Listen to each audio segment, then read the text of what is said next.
Yo, what is going on, my people? 29 Ned back here with another video, and I know it's been a long time since I've uploaded my last video, but I've had a very busy past few weeks, so I apologize for that. As you guys know, if you guys follow me on Twitter or X, whatever you want to call it, Instagram, all those things, which if you guys aren't, make sure to follow that, smash that subscribe button as well while you guys are at it. Leave a like, it helps a ton. And join me on all my social medias, which will be down in the description for you guys. But like I was saying, you would have known I did tweet out that I was going to be a little bit inactive with content because I've had some stuff to take care of, but that's all now done and I'm back. So yeah, it feels good to be back. Today we're going to be talking about the rise of this country called Cape Verde, Cabo Verde. I know there's a few ways of saying it and I'm probably not even pronouncing it right, but I went to a YouTube pronunciation guide and that's what I got. So hopefully I'm pronouncing it right. If I'm not, I apologize. Please let me know in the comment section down below if I'm saying it right or not. But anyways, that aside, like I said, if you guys are new to the channel, please make sure to subscribe. It really helps the channel a lot. And yeah, let's get started. So for Cabo Verde, I'll try to say the Portuguese name. I think that's how people like to call them, Cabo Verde or Cabo Verde, something like that.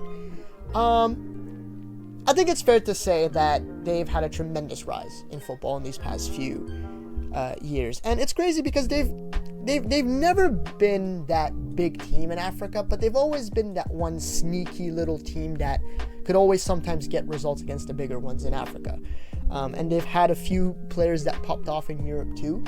Now, this is the first time they've made the World Cup. They're going to be World Cup debutants next year in 2026. And the way that they've made it to that World Cup is extraordinary. They were in Group D of the African World Cup qualifiers alongside Cameroon, Libya, Angola, Mauritania, and I believe Eswatini as well. So, the big name in that group is obviously Cameroon, and you would expect Cameroon to make it out.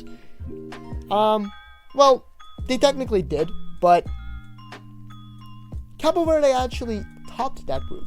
And if you top your group in Africa, you directly qualify for the World Cup. So they're not going to any next round or things like that. No. They're directly qualified. Directly qualified alongside teams like Senegal, like Egypt, like Morocco, and stuff like that. So this is pretty sick. It's awesome to see that a team that you don't really often see in the headlines, in the news, they got qualified, and that's awesome. We're gonna go through the World Cup qualifying campaign together, right? And I know a lot of people are already gonna be saying, oh, but it's because of the new format. If it wasn't for the new format, they would have never qualified. That may be true to some extent, but I think it's unfair because, well, the new format is now a thing. There's nothing anyone can do about it. So if you look at the results, I'm going to be looking at my phone here on FootMob, just for reference here for you guys. They didn't win with big scores. It was a lot of 1-0s, 2-1s. But I think their biggest result by far was a 1-0 win against Cameroon, which is what gave them those extra little, I guess, points to leap over them in the standings and actually qualify for the World Cup in the first place. But when you look at this team, there's not really a standout player, which I think is very interesting. One name that comes to mind, he plays in Ireland. His name is Roberto Lopez. Roberto Lopez is that guy who maybe you've heard about him, maybe you have not. He's actually a guy that put his sort of resume on LinkedIn, asking for a chance to play, and well, it worked. He got contacted through LinkedIn. It's a LinkedIn message that led to a Cabo Verde invitation, and now he's going to be playing at a World Cup. How sick is that? You don't hear that every day, and he's not like a top player. I mean, I don't really know who the top player for Cabo Verde would be in all terms. I mean, it's difficult to say because they have a pretty well-rounded team. I'm looking at their team. They don't have a guy that's playing with a top team. The one I can really think of that people might know is Nuno da Costa, and that's because he's played in a bunch of different teams.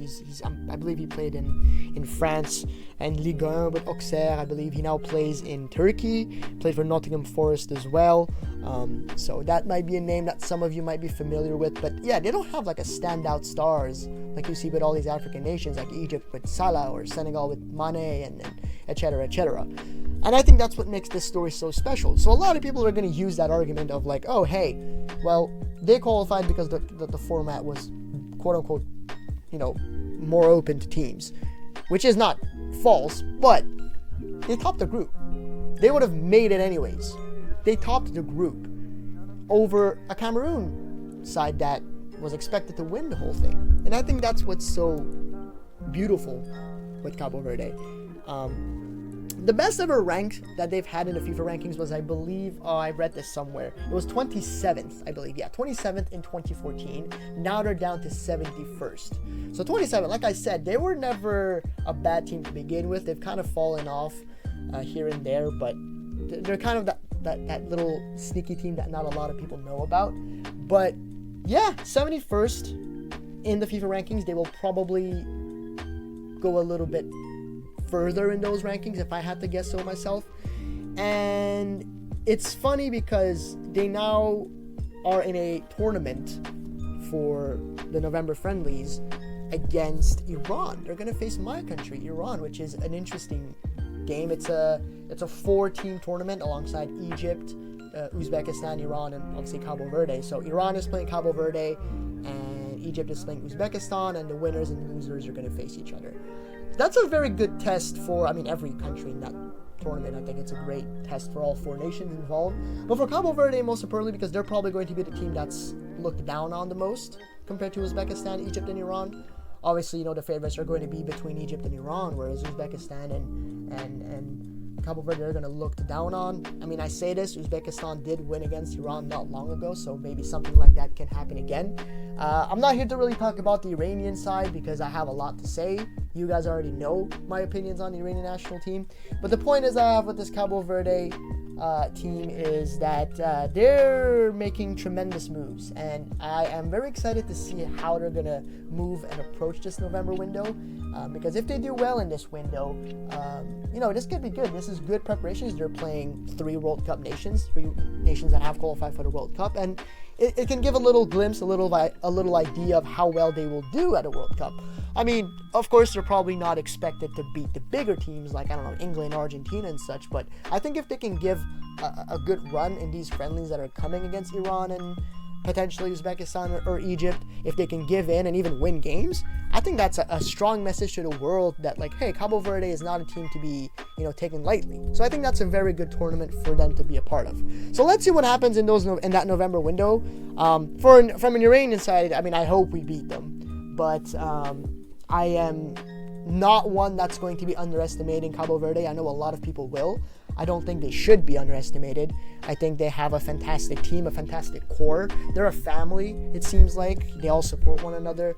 There doesn't seem to be like any sort of drama behind the scenes. They're all there, all good. They have one goal, and that was to qualify for World Cup. They've done that now, and they want to go further and further and further to maybe, create history for a tiny little nation. This isn't a nation with a lot of people. The population is very, very low. So that's very good for Cabo Verde. If you guys are new to the channel, please make sure to smash that like button. Subscribe as well. It helps me a ton. And that was the rise of this tiny little nation in Africa, Cabo Verde. So, good luck to them at the World Cup. Hopefully they do well. And that'll be it for me. Thank you guys so much for watching, and I'll see you guys in the next one. Peace.